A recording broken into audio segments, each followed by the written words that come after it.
Welcome to the first report to the nation of the Economic Growth Council, the EGC, the body appointed by Prime Minister, the Honorable Andrew Holness, in 2016 to consult widely and advise Cabinet on a collection of broad platform policies and reforms that would facilitate economic growth. This is the first quarterly report to the nation being given by the EGC.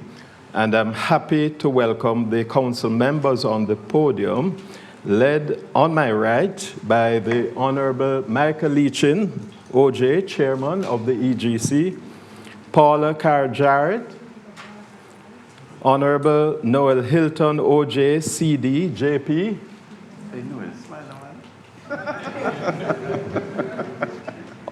Honorable Hugh Hart, OJ, and Patrick Hilton, CD. And on my left, we have Ambassador Dr. Nigel Clark, Vice Chair of the EGC, Adam Stewart, OD, CD, Pat Ramsey, OD, Senator Cavan Gale, OD,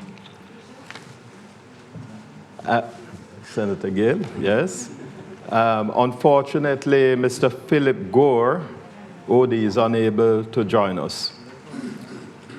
And in the audience, we have EGC Executive Director, Head of Secretariat, Maureen Denton, and her team, as well as the chairs of the special working committees established by the EGC. Major General Anthony Anderson, the Citizen Security and Public Safety Committee. Milverton Reynolds, Access to Finance Committee. Dr. David Panton, Diaspora Engagement Committee. Regrettably, Mrs. Helene Davis White, Chair of the Immigration Project Committee, is not able to join us this evening. Now, special welcome to representatives of the public and the private sectors, trade unions, the finance, tourism, agriculture, and other sectors, head of academia, and students of the universities of the West Indies, Mona, and the University College of the Caribbean, Kingston. They're joined by their colleagues participating in Montego Bay, the UWI Mona Western Jamaica campus, and in Mandeville at the Northern Caribbean University. I'm Owen James. I produce a number of shows on television. I'm the producer of the Owen James Report on CBA. Welcome to viewers on CBM, TVJ, and the public broadcasting entity, the PBCJ. Ladies and gentlemen, since April 27, 2016, when the EGC was established, 5 in 4 has become a mantra across Jamaica. The vision of the Council for 5% growth within 4 years has catalyzed new energy and purpose across sectors, genders, and age groups. The chair of the EGC, Honorable Michael Leachin, OJ, has had a seminal role in articulating this vision. I invite him now to deliver the EGC's historic first quarterly report to the nation, covering the period September to December 2016. Mr. Leachin, over to you, sir.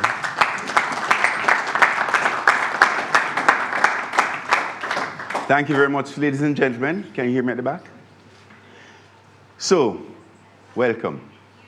This is an auspicious moment, and we're going to make sure that it remains an auspicious moment in history, all of us. Because I'll start off by asking the question, whose responsibility is it to get this economy going and to build a society whereby merit is the only determinant as to success? Whose responsibility is it? Pardon me? Everybody. So on the 27th of April 2016, the Prime Minister made the announcement, and I rose to the call willingly that day. On the 28th of April, the next morning, I thought, Mike, what did you say? And on that day, the 27th, I said, notwithstanding the fact that we have had over the last 20 years, 0.5% GDP growth over the last 20 years average. Notwithstanding, over the last 10 years, we have had 0.2% GDP growth. The table is set right now that in the next 4 years, we will have 5% GDP growth, which we have labeled 5 and 4. So, 5%, which is 25 times the last 10 years' growth. So how are we going to do it? Well, that's the purpose of this meeting today. We have started embarking on that course, and we now have nearly 9 months, 8 to 9 months under our belt. So it's no longer 5 and 4, it's 5 and 3 and 3 months. The time is clicking.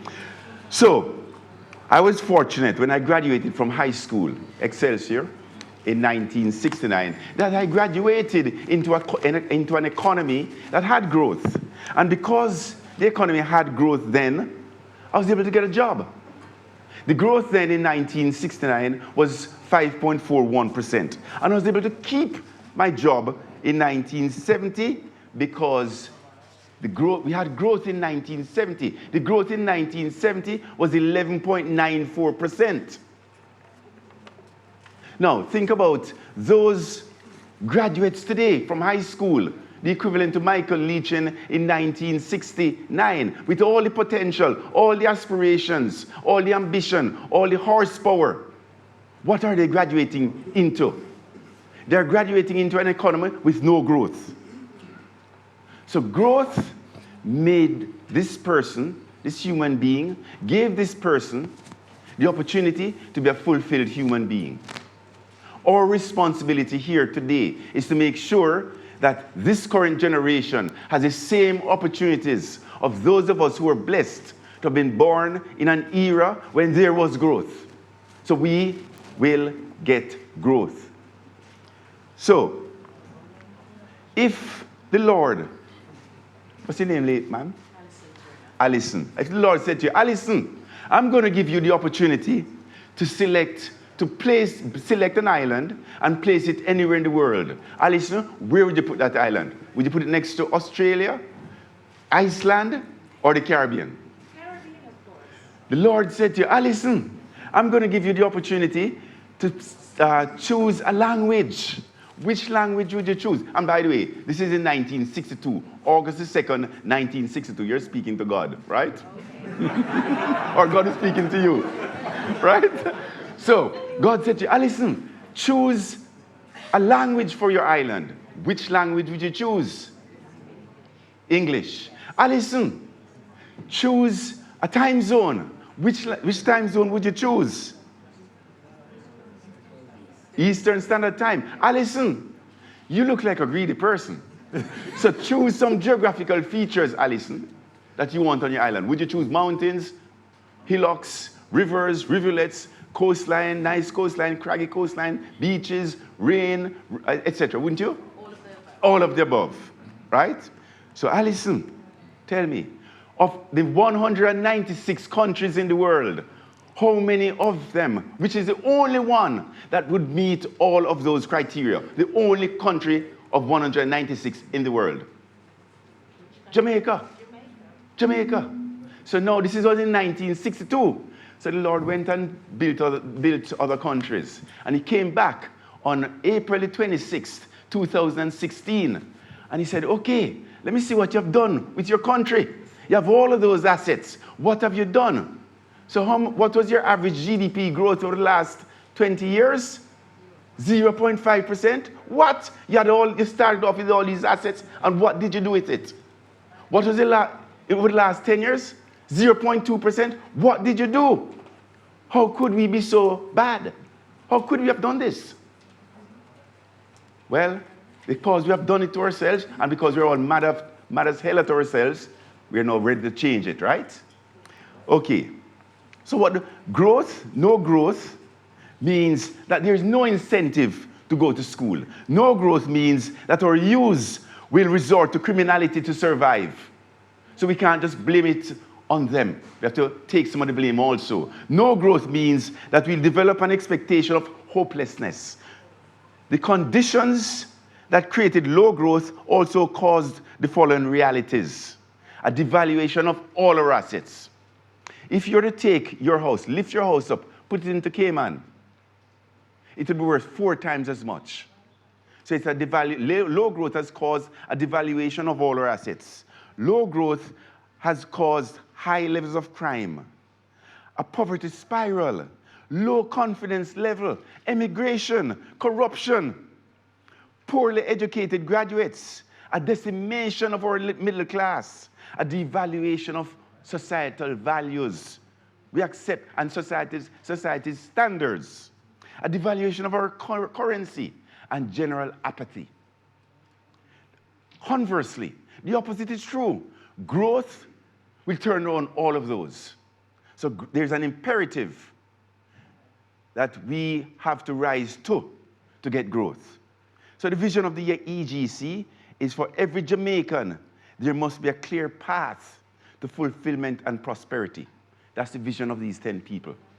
And we're working tirelessly. These are 10 people, ladies and gentlemen, who have committed their passion, their time, their wisdom, their money, because to date, our budget has been zero, except for what we have contributed. So I would like for you to cheer, give them a clap.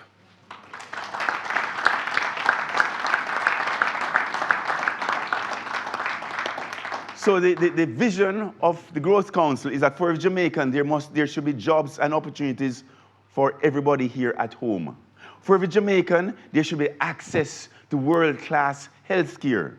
For every Jamaican, there should be a national pension fund providing retirement in dignity. On my appointment on April 27th, I pledged that we will get 5 in 4. We're going to go under the obstacles, over the obstacles, through the obstacles, but we're going to get 5 in 4. Now, how are we going to do it? How are we going to do it? Well, there's a methodology that we're following. Firstly, is that we have to listen to all the stakeholders of Jamaica. So we have to listen. We have to read reports, because many reports have been written, but they're all on the shelves, gathering dust. We have to design and advise a plan. We have to devise a plan. And now we have to execute on the plan, which means we have to monitor that it's being done and report to the nation. Tonight is the first of such quarterly reports.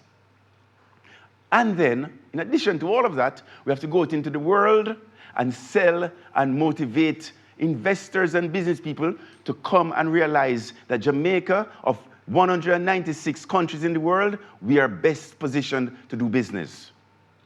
But it's all of us, it's all of our responsibilities to really make that the case.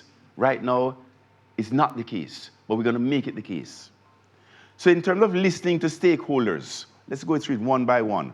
We have had 118 meetings. This council has sat through 118 meetings with stakeholders of Jamaica. And they range from Chamber of Commerce, Small Business Association, JMA, Public Sector Association of Jamaica, Exim Bank, DBJ, High Commissioners, trade unions, World Bank, IMF, IDB. So we have sat through 118 meetings. And we came up with a plan. And the plan is summarized in the 8 growth initiatives that you have in your brochure. And not only did we come up with a plan and summarize it in in terms of 8 growth initiatives and 112 sub-initiatives that we have to now execute on, we printed it in a supplement and sent it out so that every Jamaican could have a hard copy, because we are confident that we're making history. Okay, so as you know, I don't need to go through the 8 growth initiatives. They're summarized for you, or if you don't have them, go on the internet and get them. Now, in terms now of execution, what we did in terms of the execution, we took each initiative and we looked at who are the entities that are responsible for making those initiatives successful. And we call a team of the individual ministries, departments, agencies, private sector entities in a room. And we say, okay, and we have this initiative, improving access to finance, as an example. So we said, okay, Mr. Reynolds, Mr. Milverton Reynolds, you are the captain of the team. And so in the room was present Exim Bank, DBJ, Bank of Jamaica, FSC, Maureen Wells, Ministry of Finance, right, Ministry of Finance.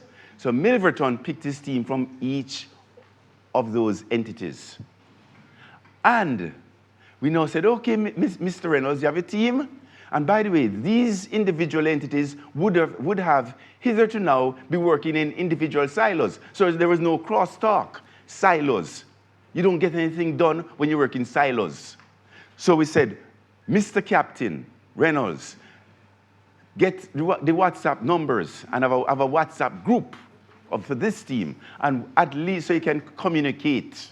And at least once per month, once per week, you're going to have a formal meeting. And once per month, you're going to report to the EGC. And Maureen, the director of the EGC Secretariat, will be calling once per day to make sure that the monitoring is done, because she knows Mike is going to be on her case. So that's the methodology we have used. So we did that for all the initiatives. Now, what is unique here is that for the first time in the IMF, in the history of the IMF, they have embedded growth initiatives into the IMF. They have wired it into the IMF agreement, this successor agreement that will start this year. First time. So it is agnostic to parties like the EGC. We are not partisan. We're here for one reason: growth. And I would like to just make a comment on that note. Once we have voted, right, the partisanship should end. It's now one Jamaica. That's our approach. It's one Jamaica. So, the EGC responsibility, as I said, is report.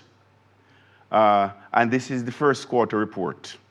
So, in this quarter, we had, in terms of the IMF agreement, one deliverable during this period. And the deliverable was for the Bank of Jamaica to finalize the terms of reference for banking competition review. That was done on time. In fact, before time. So we'd like to congratulate the Bank of Jamaica on being before time. The government has met ahead of schedule for other deliverables that were due in March of this year. For instance, BOJ policy change recredit, the DBJ Credit Enhancement Fund, the forbearance letter for reduction of MCT. In other words, the FSC had a deadline to meet, which was March of 2007, to review the capital requirement for insurance, property and casualty insurance companies. And they reduced it from 250% to 150%, freeing up, in one stroke of the pen, $300 million in available capital that can now flow into the productive sector of Jamaica. One stroke of the pen. So we really should give the FSC a round of applause. In addition to that, there's a tabling in Parliament of the building bill. The EGC, which is again ahead of schedule. The EGC will be working tirelessly with the government to make sure that implementation of all their commitments, as per that which were hardwired in the IMF, are done on time. So in our next report, which will be for the period January to March, we'll be reporting on deliverables that were due in that time period. So some of the initiatives we'll be reporting on will be improving citizen security and public safety, a big one. The nation's security, as we all know, is of utmost importance, and right now it's under siege. The nation's security is what is preventing growth. So if we don't wrestle that dragon to the ground, we'll not get growth. Whose responsibility is it? Everybody's responsibility. Everybody. Mom, dad, brother, sister, doctor, lawyer. Everybody's responsibility. The nation's security and safety net of its citizens has to be at the foundation of all other things that we do. In that regard, the government has appointed a national security advisor who is sitting in the room today, Major General Anthony Anderson. The EGC has brought together, as I said, ministries of national security, justice, and economic growth and jobs.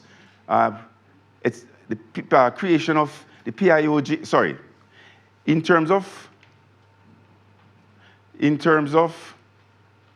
the other initiative, in that initiative, we have brought together the ministries of national security, justice, economic growth and jobs, creation, PIOJ, SDC, JSIF, JCF, and the JDF, and others to work together in a comprehensive and integrated way, led by the team captain, Major General. So, Major General, next quarter, we'll be asking you for your report, sir. So the broad areas to be covered are police reform, including a new police act, the establishment of MOCA as a separate entity, justice system improvement, border security, effective use of technology, and safe communities. The other initiative that will be reported on next quarter is improving the business environment and reducing red tape. Reducing red tape. That's an inhibitor to doing business. That's a phenomenal inhibitor to getting growth. So in order to expand the domestic and foreign investments, the government is tackling wholeheartedly red tape. Improving the licenses and permitting regimes, reducing the time it takes to approve developments, putting in place public procurement regulations are imperatives that must be met. So those are the imperatives that we'll be reporting on next quarter. Now, we have some unsung heroes in the public sector. Now, the public sector, as a professional, there are two motivating factors that are important to all of us. The first is compensation. The second is reward, recognition. Reward and recognition. The public sector, we have to make sure that notwithstanding the fact that the compensation reward portion of is not where it should be, but it will be, and they neither get reward nor recognition. Notwithstanding that, we have some unsung heroes in the public sector. So we, as Jamaicans, we have to support the public sector. They're taking a lot of heat, and in many cases, it's not deserved. We all have to chime in and support each other if we're going to get 5 and 4.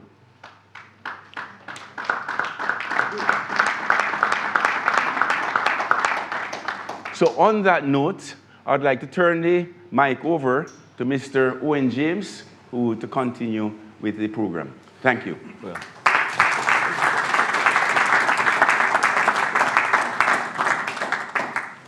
180 meetings, and I dare say high-achieving meetings.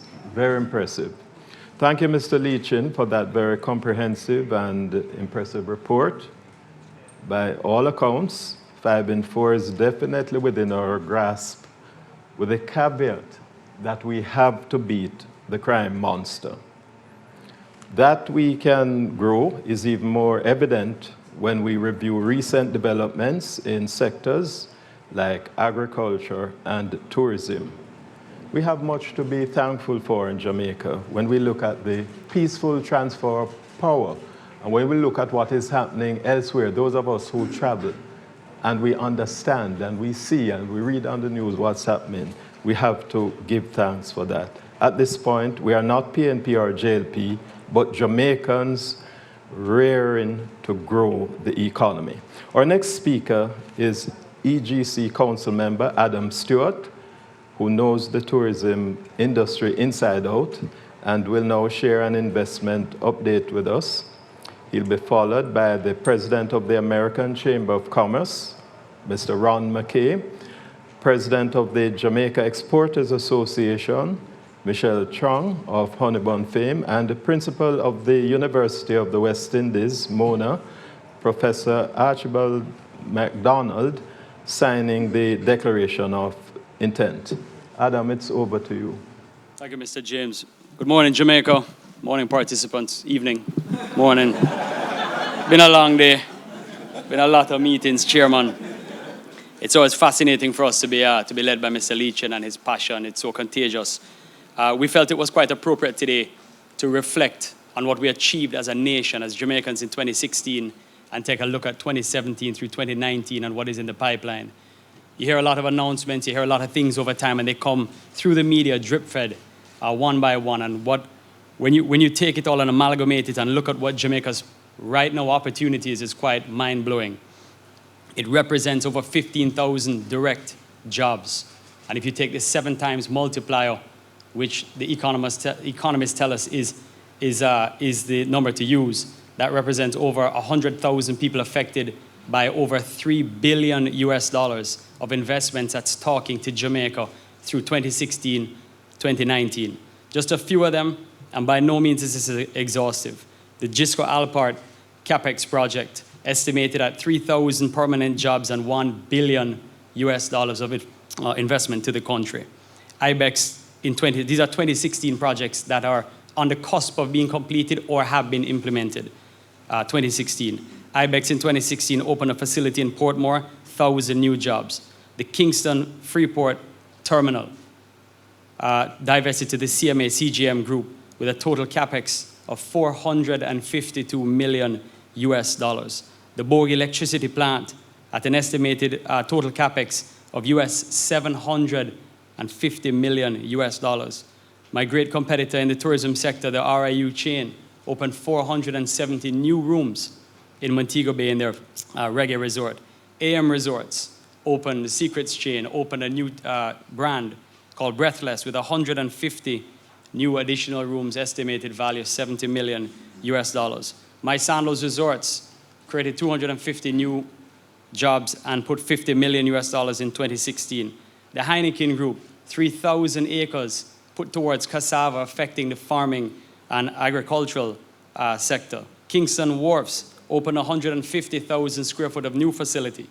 As we look at the pipeline, the BPO sector has in the projects right now some 6,600 new jobs that are on the cusp of being put into production.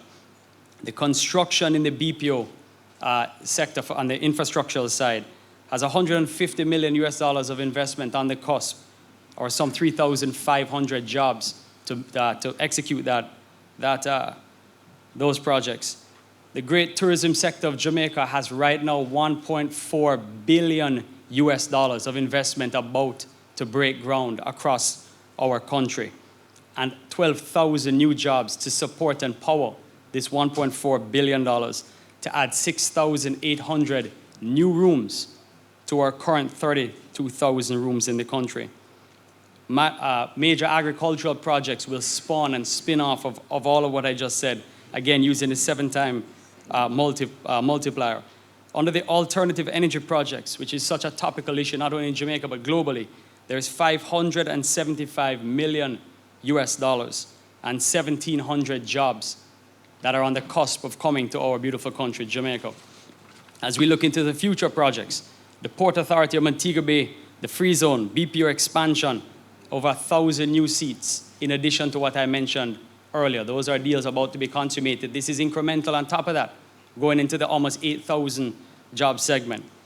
The BPO sector players like Alorco West Corporation, Sutherland Global, Island Sources, ITEL, BPO, VXI, HGS are all talking right now about major expansions into the country. In tourism, the Grupo Excellence, the Mexican chain, a great chain, we signed just last week with Minister Bartlett, and they are looking to get their project in Trelawney going. China Harbor has a major project going. The Charisma Group, which is committed to some 4,000 plus hotel rooms. Collectively, those three groups is an incremental 6,500 rooms on top of the 6,600 rooms that mentioned earlier. There's a great company in Jamaica called Sandals Resorts and Marriott that just committed to $50 million and 220 rooms. And of course, near to Mr. Leachin's heart and all of us is getting Portland activated. Our group just committed 100 million US and 500 new jobs. Ladies and gentlemen, Jamaica, this is only a snapshot. 3+ billion US, 15,000 new direct jobs times the 7 times multiplier takes us over 100,000 Jamaicans affected temporarily through construction, and over the long term, this does not factor linkages. I support Mr. Leachin. I believe as the youngest member of the panel, we are on the cusp of something fantastic. It is our Jamaica to fix. Thank you very much for the opportunity. Over to you, Mr. James.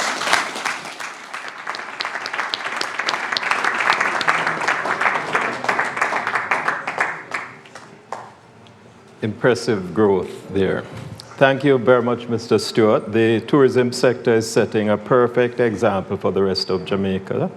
And kudos to AmCham, the JEA, and the UII for committing your support as we all work towards achieving economic and social growth.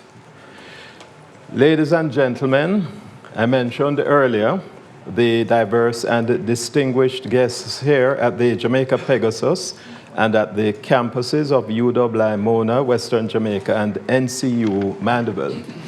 We're honored to have 3 representatives of the small and medium enterprise sector who will share their thoughts with us from the audience, after which I shall pose some questions to the EGC via messages received from the public via the EGC Facebook and other social media, as well as from the students of the UII, NCU, and UCC. We have 3 special representatives here from the SME sector, and I shall invite them to speak in this order. Alison Turner of Turner Innovations, and Alison, you and your husband devised that sorrel machine, which I know has a patent. You should get a hand for that.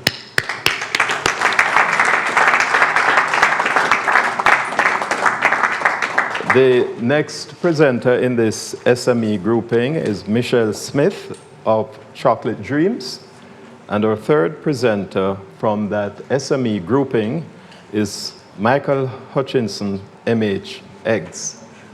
Can we get a mic for Alison? Or Alison?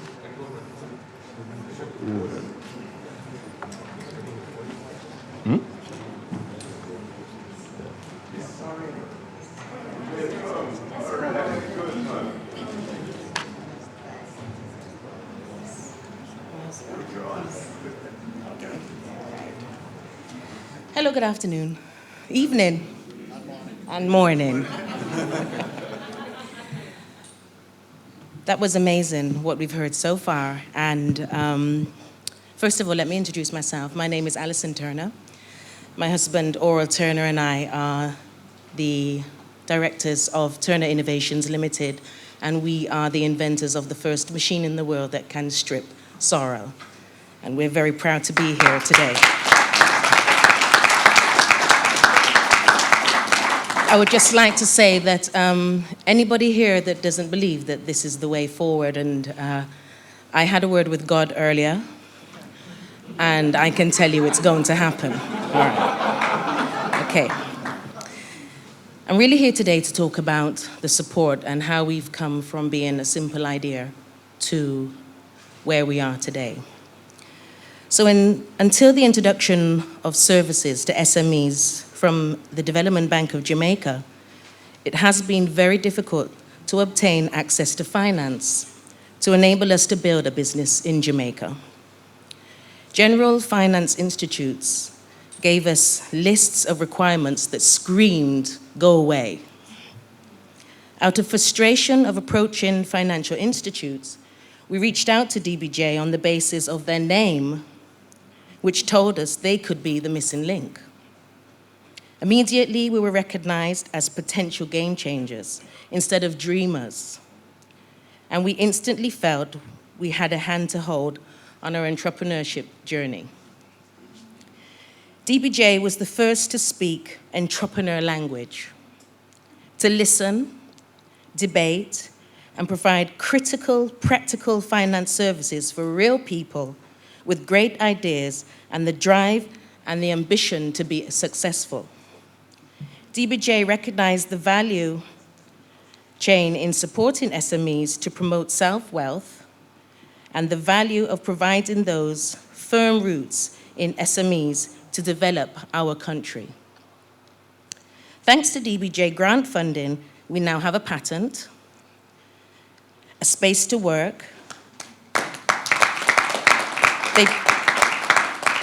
They paid for our business training, which was an essential part of our growth because we have a responsibility to be compliant and lead the way. The training enabled us to present and pitch our ideas and go on to secure capital funding from investors. We walked into DBJ with little and no value, just a crazy dream. Today, because of the support that we received, we are now providing employment, giving out contracts to farmers island-wide, liaising with countries around the world who want to purchase our invention that was built on our house veranda. We consider DBJ as family, and we are eternally grateful, especially to Milverton Reynolds here today, and for making it possible for us to live our dream. Thank you.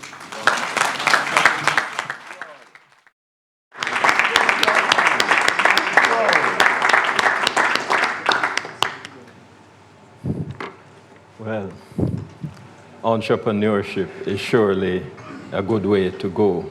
And I see the bankers in the room, including a well-known banker. I'm sure they'll all compete for your favors. Our next speaker from the SME sector is Michelle Smith of Chocolate Dreams. Good evening, everybody. I'm Michelle Smith of Chocolate Dreams Limited. And my dream started out in a 2-bedroom apartment about 10 years ago. I sought many different ways of finding financing, unable to get people to buy into my dream of chocolate. Why I chose chocolate was because we are a cocoa nation, and chocolate is a billion-dollar industry. So I got this clever idea to try and dabble around, which I did. I spent many nights trying to fudge around recipes, and nobody would buy into my dream. And just like Alison, I discovered Milverton and my DBJ family, who welcomed me with open arms. They gave me the collateral I needed. They underwrote my collateral so I could get financing to expand in 2015.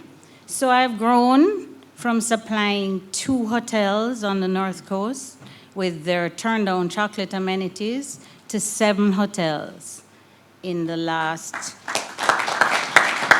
15 months. Without them, I would never have been able to do that. I've grown from 8 employees to 28, and I think I provide Jamaica with a very sweet treat, and I think I provide the world and the region with that too. And I am truly a Jamaican. I buy into 5 in 4. I love the idea. I think it's going to be great. I love what Adam said about the more rooms, because more rooms means more work for me. And I'm very, very excited about the future with the EGC. Thank you very much. Wow. Congratulations. Wow. Wow. Milverton, come in quickly, Milverton. We have been hearing about this Milverton. Here he is. Just say 2 seconds. Well, it's good to be here, and it's wonderful to hear the wonderful stories. And of course, this is what we do as a development bank. We're here to facilitate development. So we are very excited, Chair. Thank you. The 5 in 4. Thank you very much. That's right. Milverton is energized by those testimonials, man. Okay. Good evening, ladies and gentlemen. My name is Michael Hutchinson is our final presenter from MH Eggs. You know? Well, I start my business with $1 million from NCB.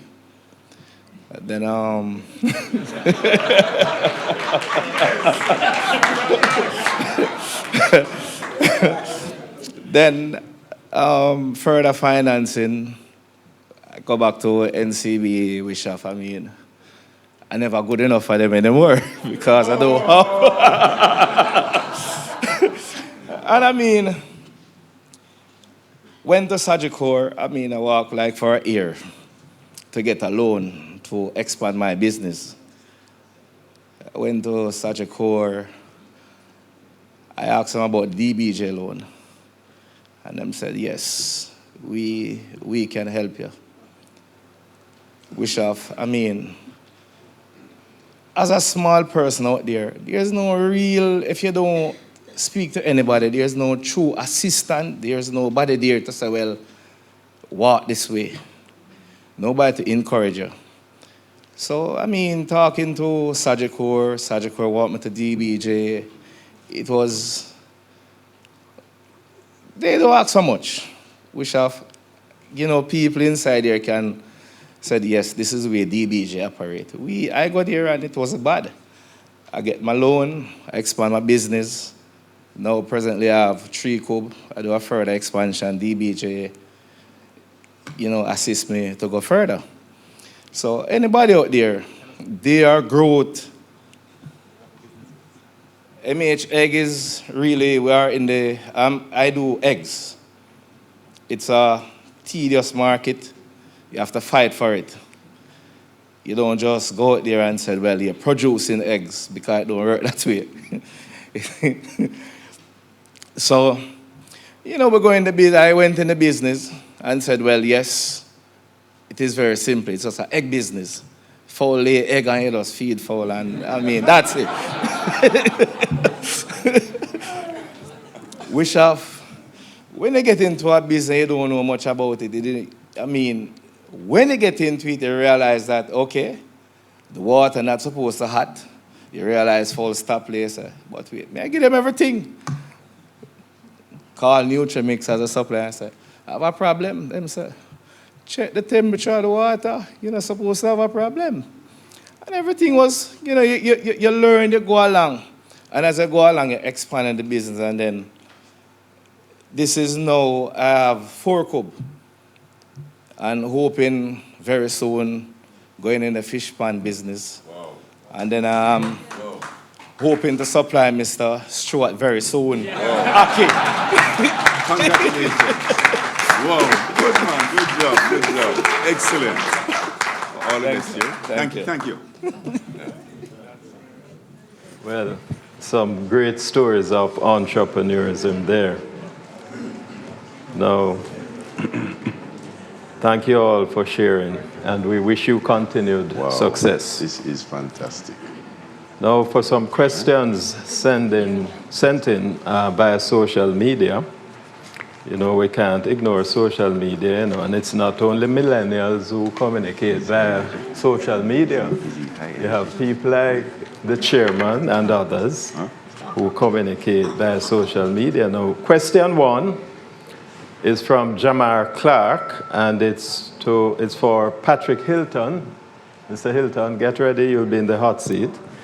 How will the EGC attempt to reduce the bureaucratic red tape which exists in Jamaica and makes it difficult to do business? Yes, okay. I think it is a fair comment to say that we all acknowledge, if there's one thing there's consensus around, it is the fact that there is unnecessary red tape and bureaucracy as a common feature of doing business in Jamaica. I think everybody recognizes and accepts that principle. And I'm sure we're all familiar with the saying that justice delayed is justice denied. So too is value. Value delayed is value denied.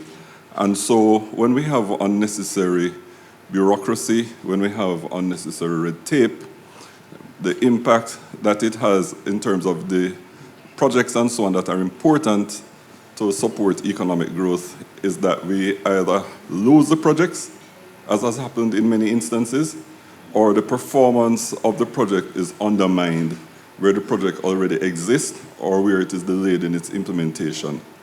So the EGC, recognizing this, has listed among its 8 initiatives an initiative which is focused on reducing red tape and bureaucracy in Jamaica. And just to independently verify that this was the case and to understand better what the issues were, the EGC met with the various stakeholders, both on the private sector side as well as the public sector side, in terms of trying to find a way to solve this problem. How do we facilitate a more enabling environment? And based on those discussions, based on the review of previous studies in the area, has come up with a series of initiatives which have been outlined in, I think it's page 7 of this report, and reported on in terms of the status of those initiatives. And you'll see that they are all on track in terms of its implementation. So our expectation is that, through the execution of these various initiatives, we will see a far more facilitating and a far more enabling environment as part of our whole program of economic development and facilitating economic growth. Thank you, Mr. Hilton. Question 2 is from Selena Jones. That's our social media questions. In order for real growth to occur, Jamaica needs persons trained in specific areas. What is being done to ensure we have the workforce to deliver 5 in 4? Senator Caban-Gale, that's you, sir. Good evening, ladies and gentlemen. First of all, the Economic Growth Councils believe that education and training plays a fundamental role in achieving the economic growth target. Now, we have accepted that presently there is a mismatch with the education system and the labor market. So we, first of all, encourage that alignment between the education system and the labor market trend. And it ought not to be just the labor market as it is right now in Jamaica. But given the new world of work, we are operating without boundaries and borders. So we speak of the global labor market. The other thing is that what is the role of the providers and those institutions that provide training and education? There has to be strategies that are developed to have access to training, create the whole question of certification,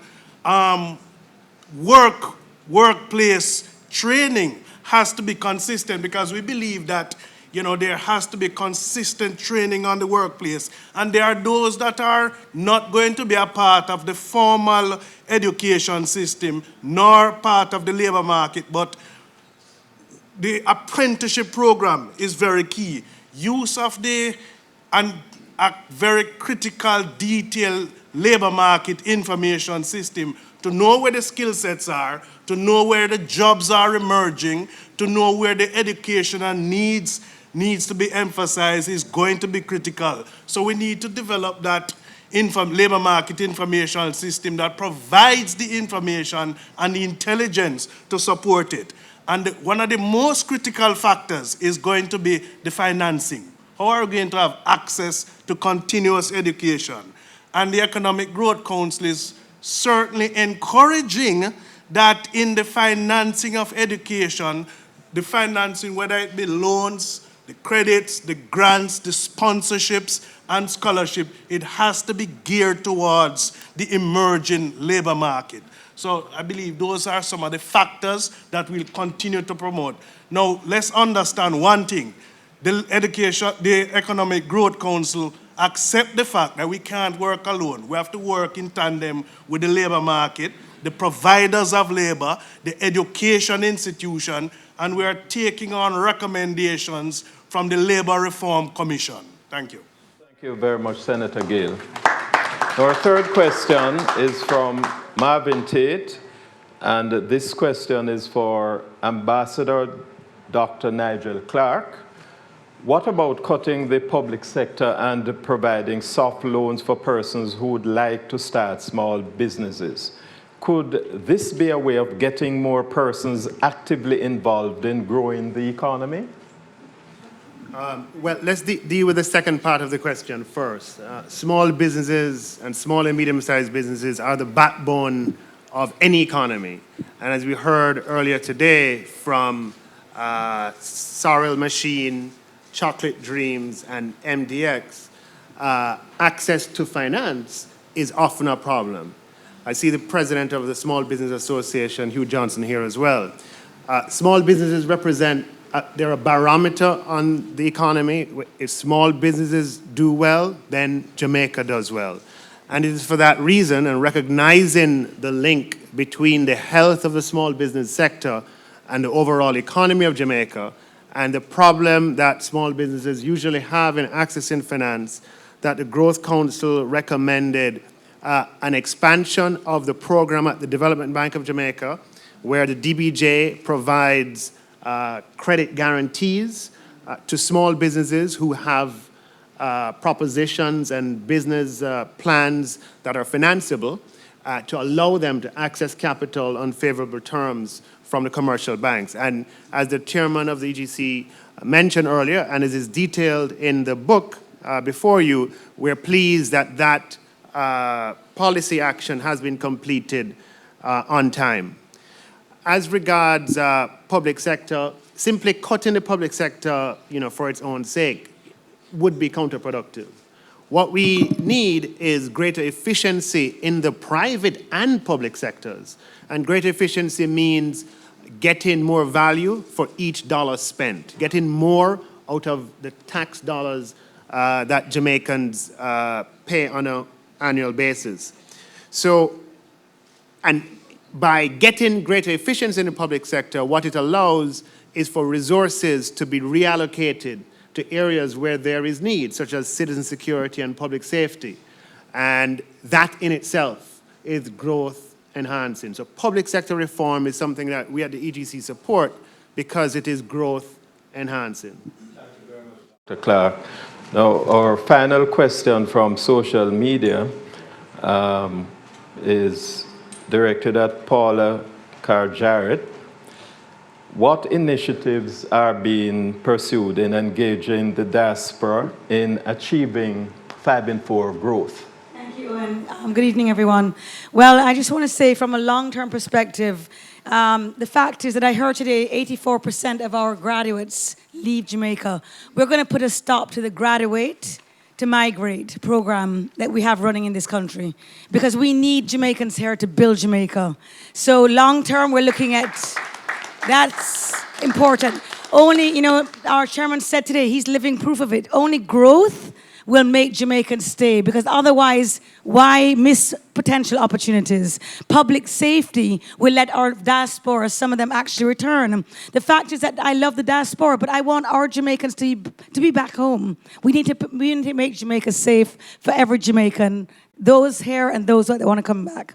But more short-term, immediate, we also are looking at more utilizing the remittances more, what I would say accurately. There's always a handout situation, which is fine, where you're working in America and you're sending back the money. But we need to start to tap in to the professionals, the Jamaicans who are the heads of some major companies in the U.S., to start to invest in Jamaica. And we're looking at creating diaspora bonds. We have somebody here from Israel who has had the pleasure of spending the last 2 days. and he is a director of the Diaspora Bond, the only Israeli that's on the director of the Diaspora Bond, the Israeli bond, which has to be the most successful bond program in the world. And incredible things I've been learning. I mean, today he talked about investing in a bond that will then be used, part of it, to help our inner cities. And you can choose a neighborhood. So you highlight the 50 communities that need the most help. And we just start to go in there and utilize diaspora funds to do something constructive and specific. And finally, I have 0 minutes left. The special card, the immigration card, so that when our Jamaicans come back to visit, they understand that once a Jamaican, always a Jamaican. Thank you. Thank you. Good girl. Who are you? Thank you, Paula. Powerful messages there, subliminal and otherwise. Ladies and gentlemen, I feel certain that we are all better acquainted with the EGC, its mission and vision, and most importantly, what we must all do to ensure Jamaica achieves 5 in 4 growth. It is our collective responsibility. It's not a case of them, it's us. On this note, the chairman of the EGC has some final words. Mr. Leachin. Thank you very much, Owen. In 2007, I was in Harlem, New York, and I was being given an award by the Abyssinian Baptist Church. And at the awards ceremony, Reverend Calvin Butts, presiding over the ceremony, said, "Did you realize that over the last 40 years, there's only been one high school built in Harlem?" What? And it wasn't built by the federal government. It wasn't built by the state government. It wasn't built by the city government. It was built by the Abyssinian Baptist Church. So the Abyssinian Baptist Church has been at the heart of gentrification of Harlem. And he continued by saying, and now that Harlem is being gentrified, real estate prices, the major community, because Harlem has magnificent location. It's abuts Central Park, and it's in the middle of Manhattan. And now that it is being gentrified, the major community of Manhattan is moving in, and the natives can't afford it anymore because real estate prices have gone up by 10 times. So ladies and gentlemen, when I heard that, I got nervous for Jamaica, because we are working here to gentrify Jamaica. And what will happen is all asset values will go up. So what should we all be doing now? Whose responsibility is it? We should be going and making sure that we collect assets. We don't want to be displaced from Jamaica. We want to participate in the wealth creation and the uplifting value that will happen. Thank you very much.